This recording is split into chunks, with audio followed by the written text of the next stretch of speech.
Posible ring magka-rabies sa mga baka at baboy. 2 baka at 3 baboy sa Marinduque ang tinamaan ng rabies ayon sa Department of Agriculture.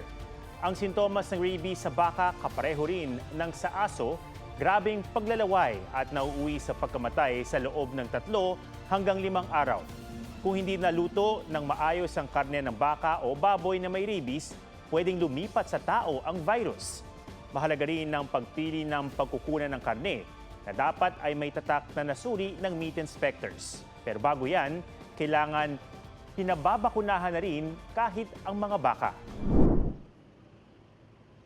Sa Animal Disease Investigation, halos 70 na ang reported rabies cases sa mga hayop sa Marinduque. Mahigit 40 naman ang positibo sa lab test. 2 individual na ang namatay dahil sa rabies. Nag-start yung outbreak sa bayan ng Buwak. Nag-spill over na ito sa bayan ng Gasan. Nag-spill over na rin ito doon sa northern part yung bayan ng Bukog. Mabilis yung pagkalat ng rabies sa bayan ng Buena Vista. Hindi lang sa aso at pusa. 2 baka at 3 baboy ang nagpositibo sa rabies sa probinsya. Pati isang Philippine brown deer nagka-rabies.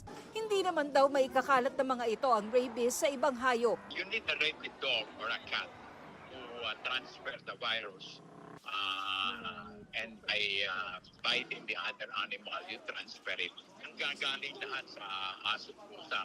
Ayon sa Department of Agriculture, wala pa naman daw naiuulat na taong nagkasakit ng rabies dahil sa pagkain ng infected na hayop. Sabi ng Department of Health, bihirang makakakuha ng rabies sa pagkain. Hindi nabubuhay yung virus pag patay na yung hayop kung saan nandun sila. Ang may posibilidad lang ay pati yung utak, niluto nyo, pagkain, nandun yung virus. Ang rekomendasyon, magpabakuna na rin para sigurado. Hindi ineengganyo ng Agriculture Department na kumain ng infected meat. May possibility na matransfer pag kinain yung animalyang infected. That's why we're very careful in NMIS on approving pork and cattle. Kailangan may tatak NMIS pagka bumili ka ng baboy or baka.